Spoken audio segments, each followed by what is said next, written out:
Good afternoon, wherever you are in the world. Welcome to another episode of Soccer Saturday here at Hollywood Bowl, sponsored by the Dubliners Dubai, the best Irish bar none in the UAE. Before we kick off today's show, we've got to convey our heartfelt thoughts, wishes and prayers to everybody affected by the awful events in Turkey and Syria this week.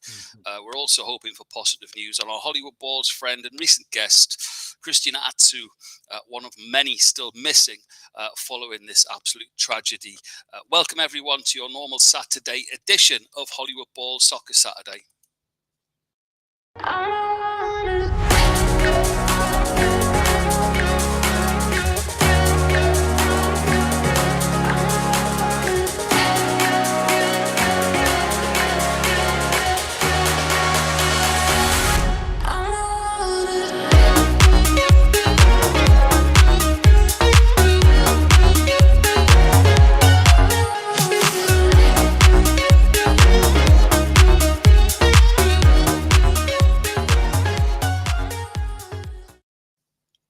Okay, as Super Kev says, every weekend's a big weekend in the Premier League, but adding to the games this weekend is the absolute craziness of it.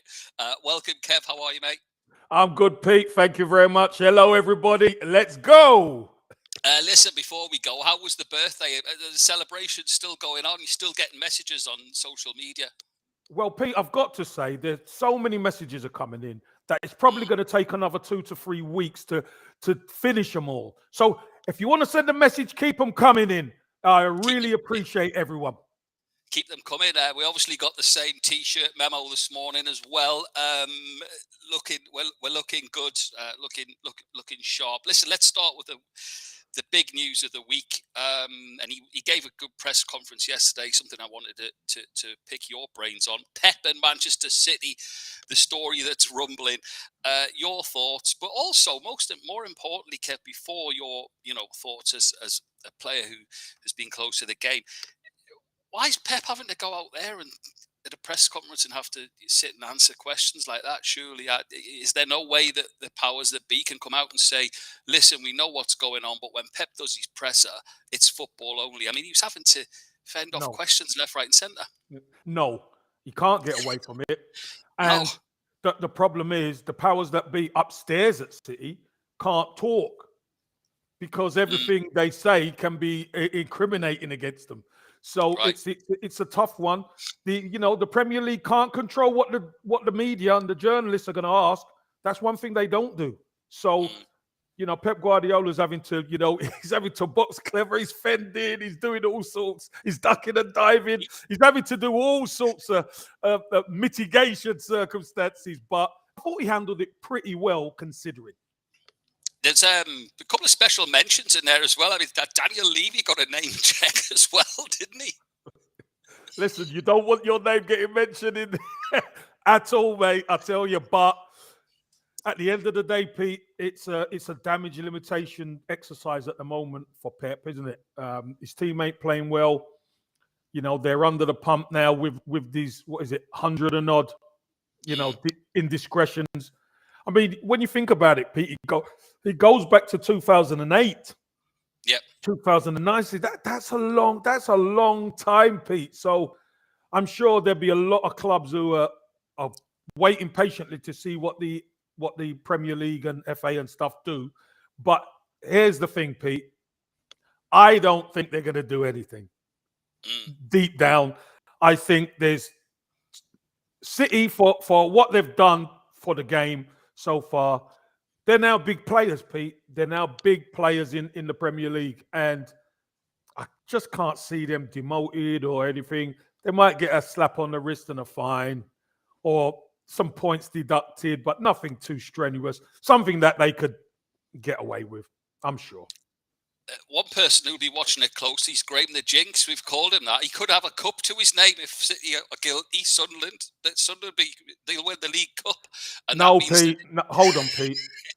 We're not talking about a League Cup. We're talking about a teacup for Graham the Jinx, not a League Cup. Come on now. Hope he's feeling better. Graham was in the Hossie last weekend. Get well soon, mate. he said it was better than going to the House of Pain, which he's nicknamed the Stadium of Light.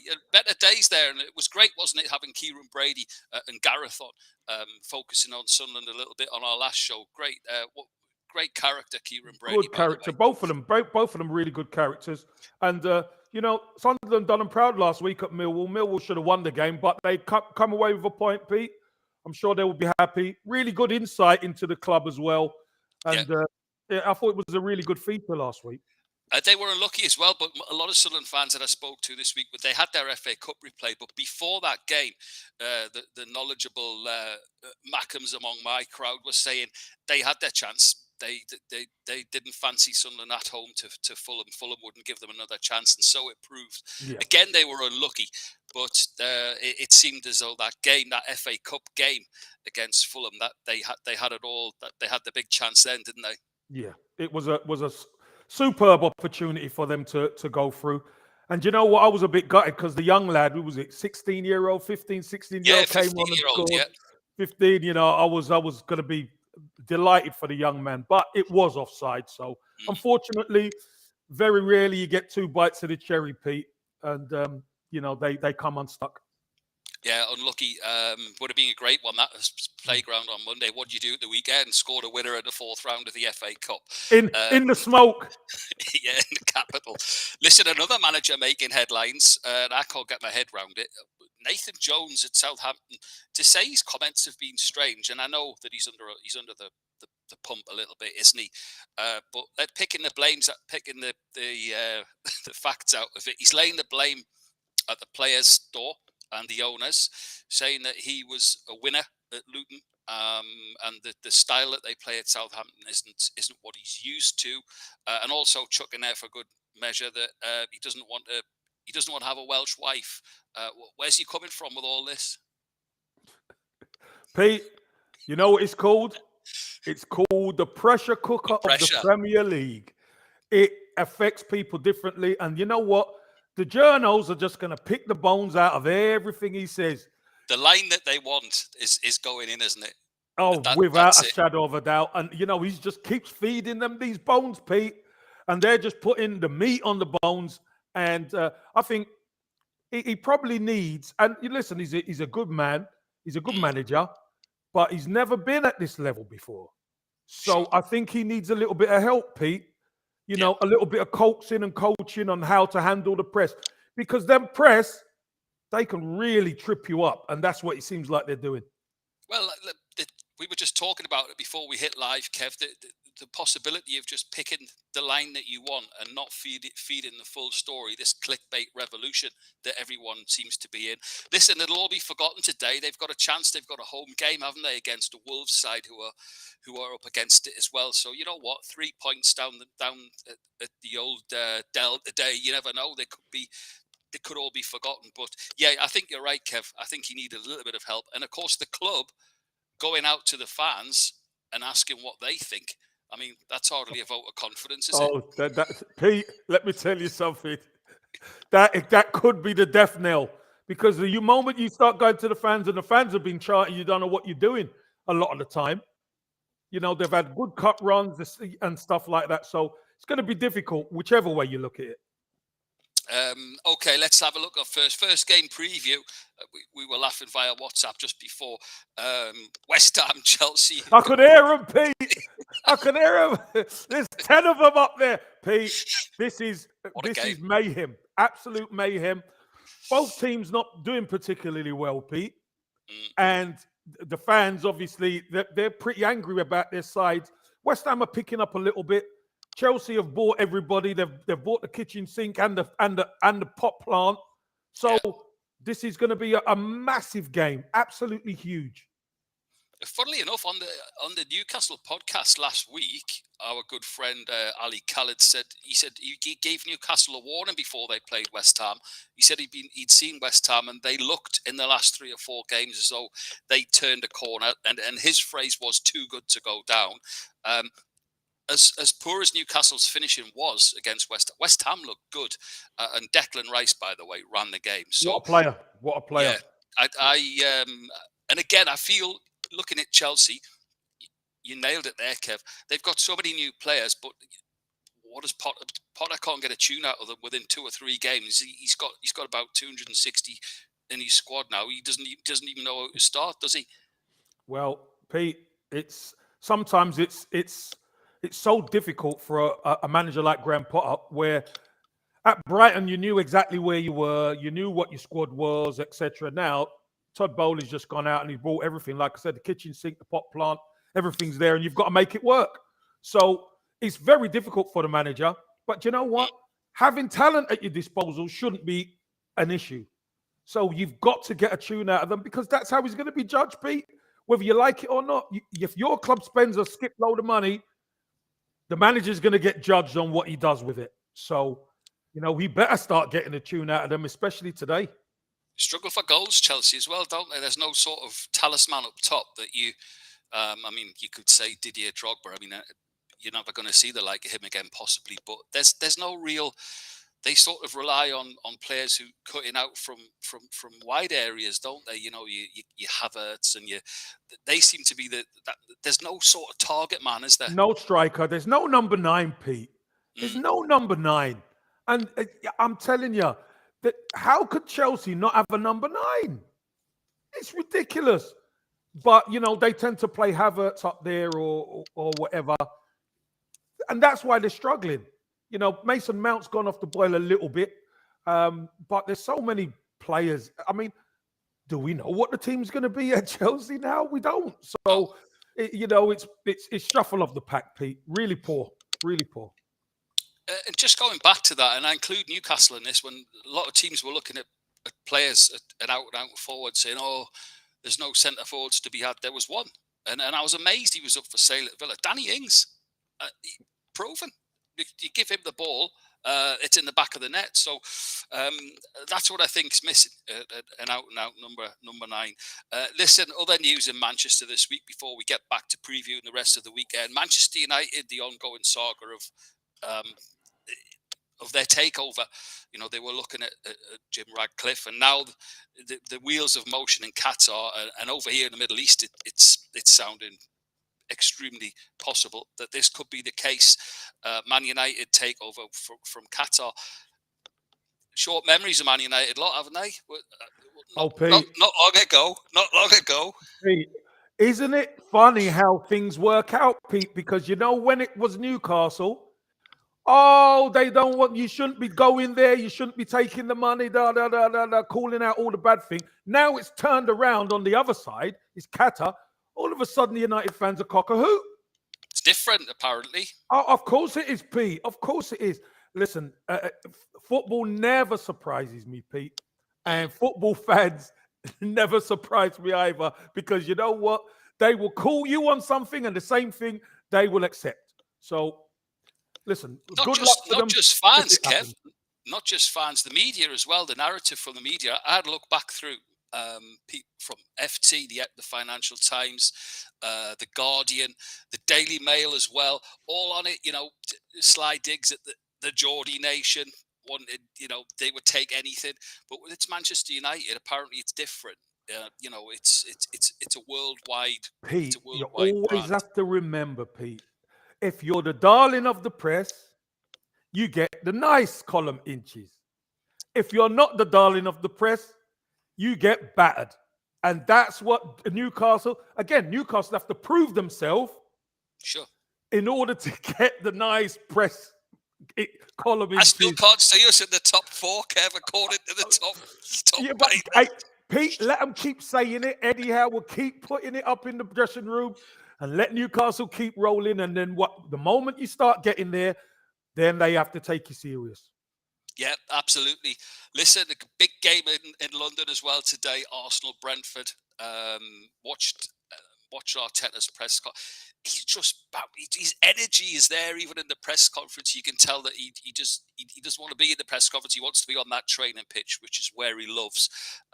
Big game today because, in recent years, Kevin, you go Arsenal, Brentford, but Brentford, they're a funny side and they've got the ability to party poop, haven't they? Big London derby.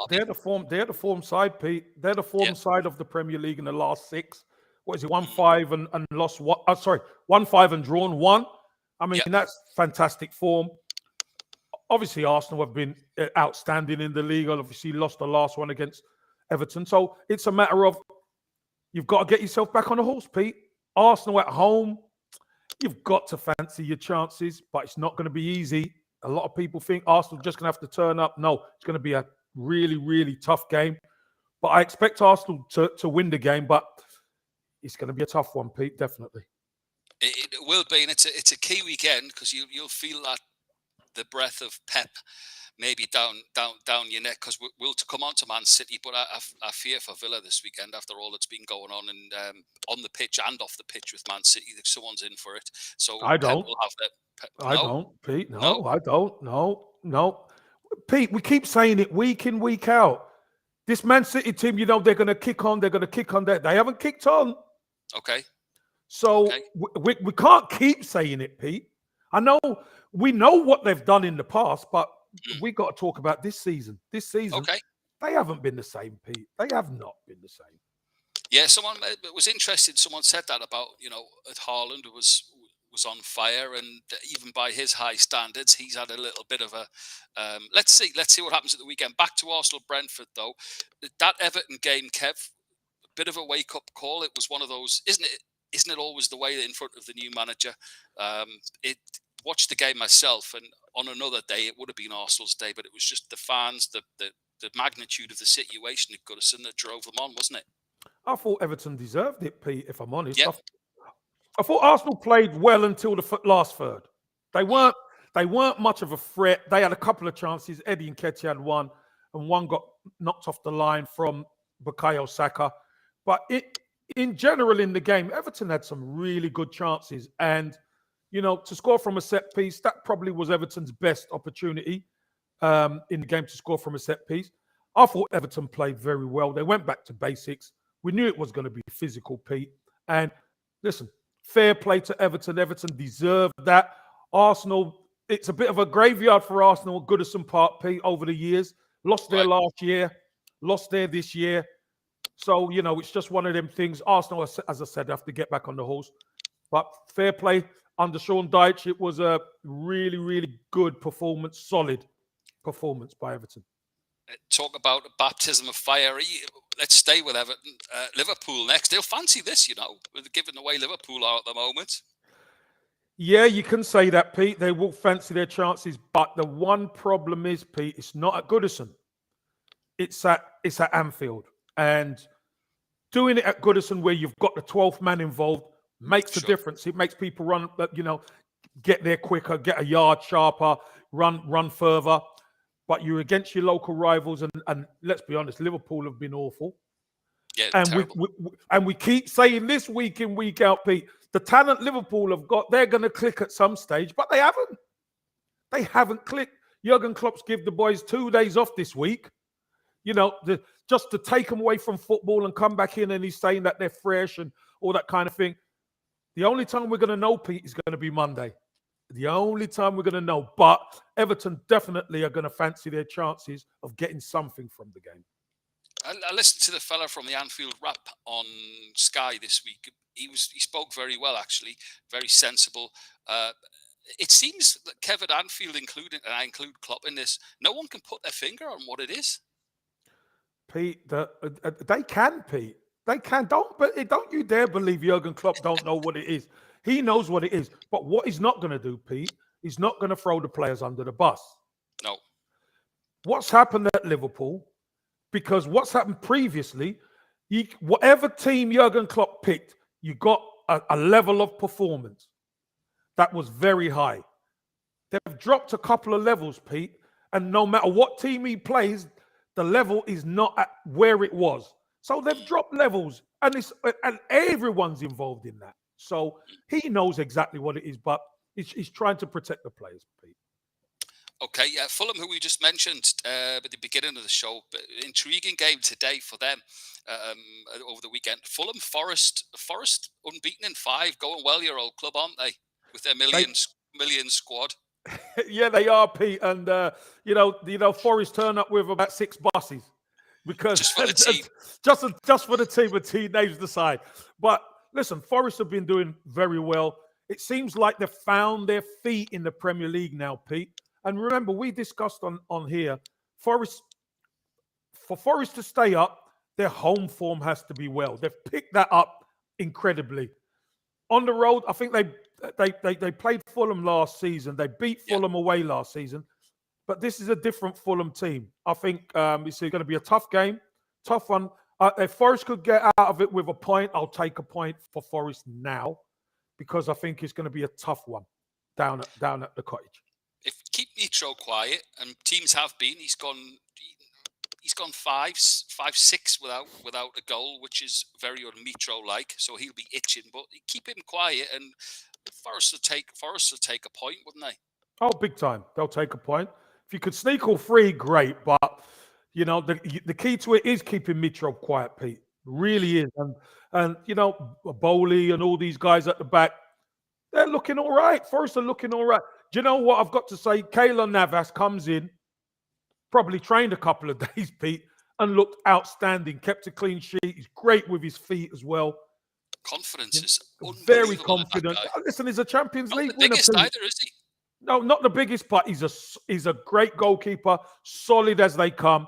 And defensively, you can pass the ball back, and he can manipulate the ball and play it out from the back as well as anybody. So, fair play to Forest for going and getting him. I'll tell you what, Kev, as well, and I can say it because I've watched him for the last 7 years. When he's fit, what a player Forest has signed in John Joe Shelvey. He'll be ideal for supplying at Forest. Great player. Yeah, he's a good player, and he's not only shooting, Pete. He's passing, long range, short range, controlling tempo of a game. He's a good signing. So again, Forest now, I know they've got about 160 players, but the players they've signed have got Premier League experience, or they've got European experience like you wouldn't believe. So there's a good balance there, I think, Pete. Someone else in a funk this season. You can't just they win one, then they lose, they go on a run, then they don't. And is he being supported? Is he fed up? Brendan Rodgers and Leicester.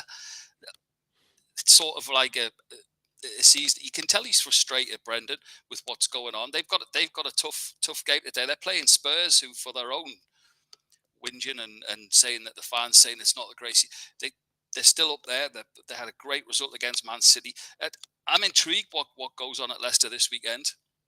Yeah, listen, again, sometimes you can't put your finger on it. The levels have dropped, obviously, at Leicester, but they've made a good addition. Big Harry Souttar from Stoke goes in at the back, and they win away. Big Midlands derby against Villa last week, and now they're at home. They're going to fancy their chances.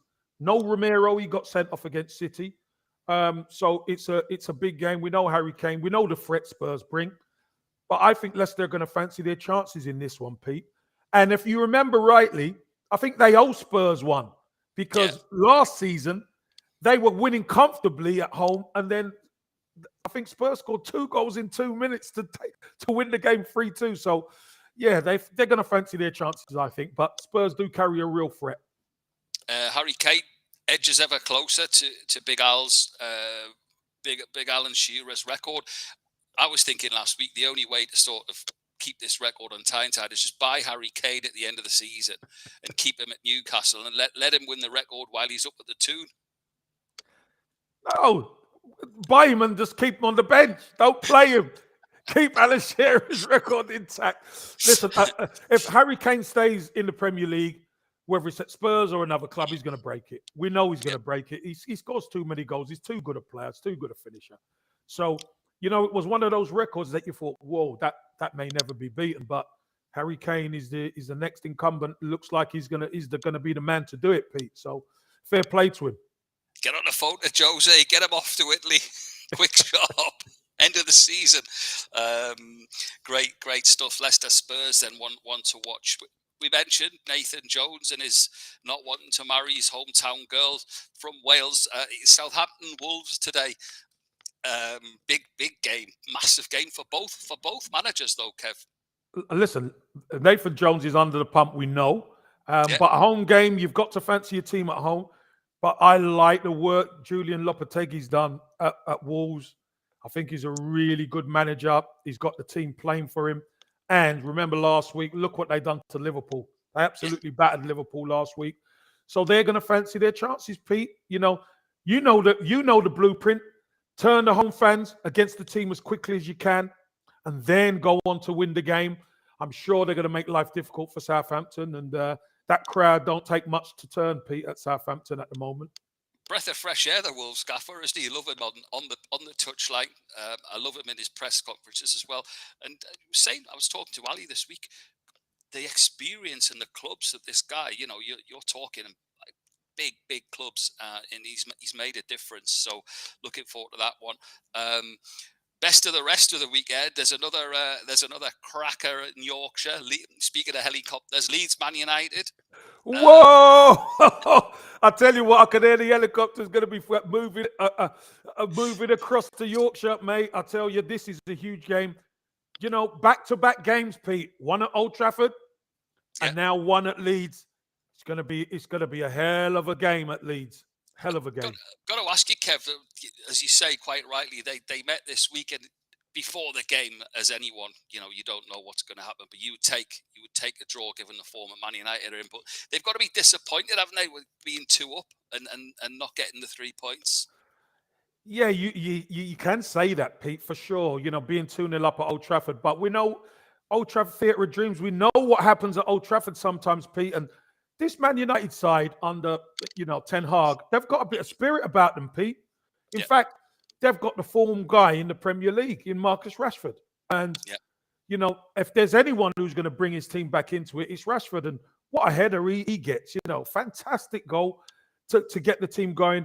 Good to see Jadon Sancho come on and look a bit lively and look more like himself. He's gone through a difficult time. And, I thought to myself, Leeds are 2-0 up, but I know United are going to come back. And they had enough time to win it, United, but, both sides went for it and couldn't quite get over the line. A point I think was about right in the end. It's funny, those games, Kev, because you often text me when we're watching from both countries, and you just get a feeling, don't you, that it's not over. That you've scored too early, but the fact is that they are going to score, and you're waiting for it. You're waiting for it. Interesting one because Eddie Howe.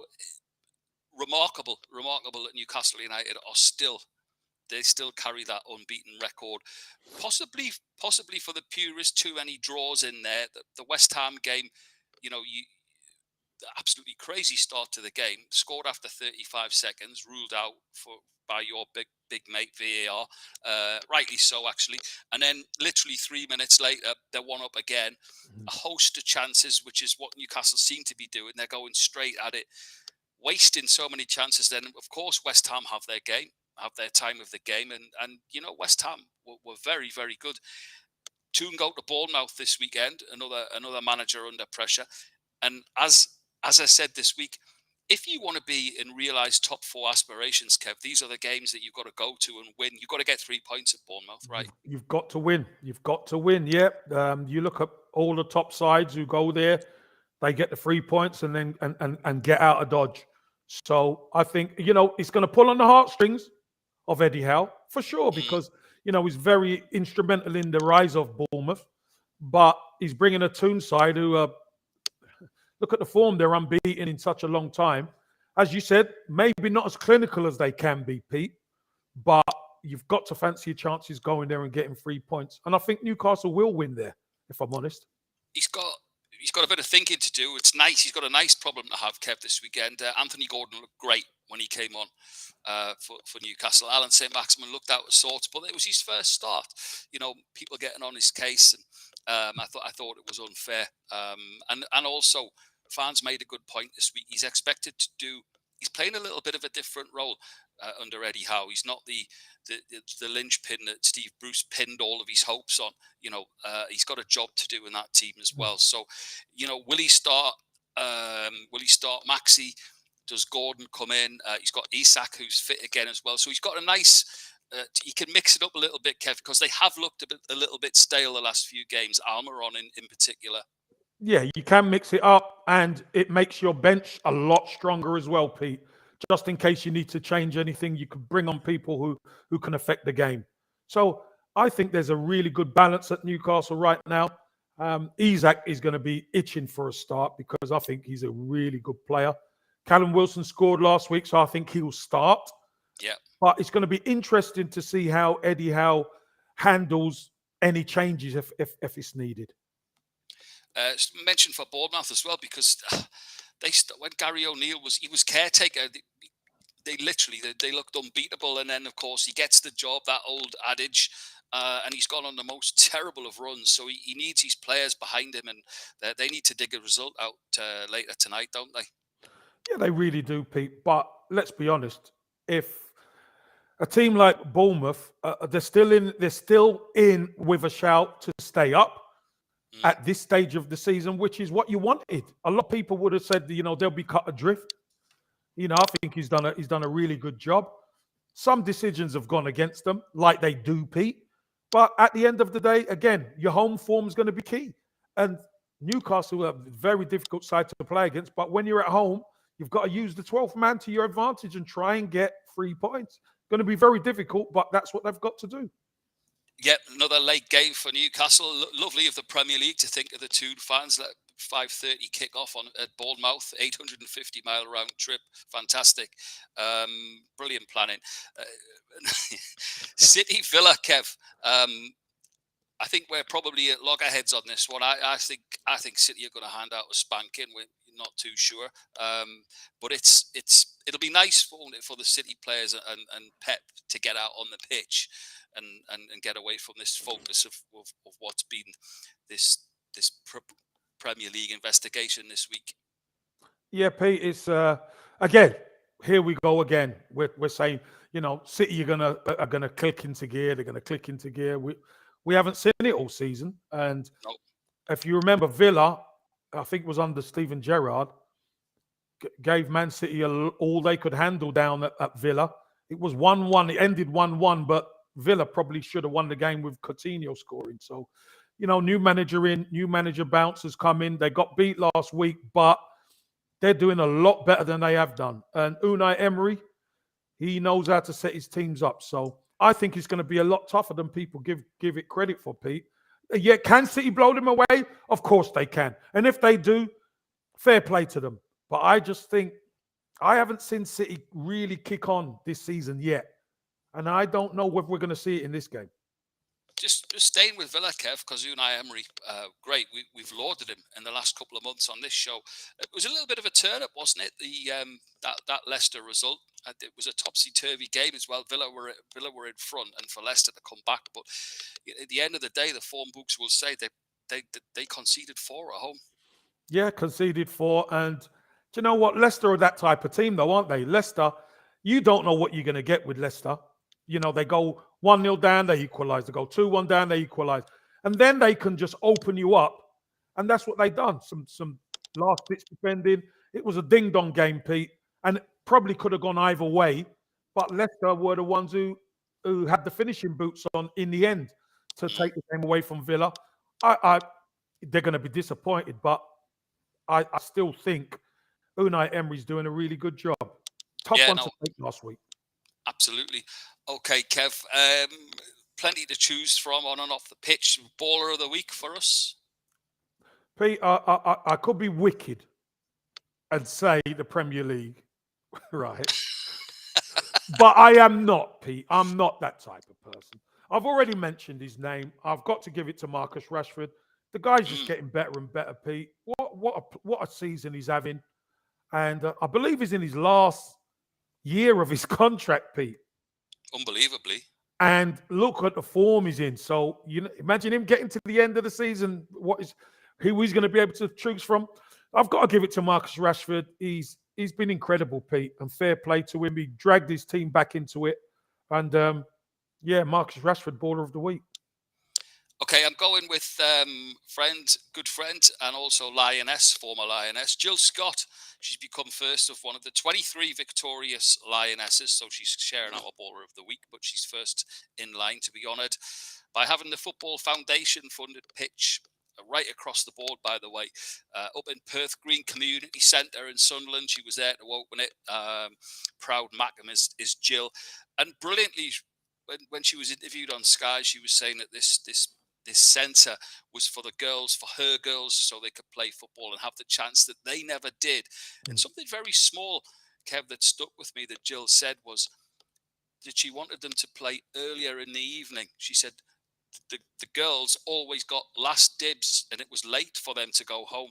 They were always last to use the football picture, and I thought it was quite poignant. So Jill and the Lionesses for me.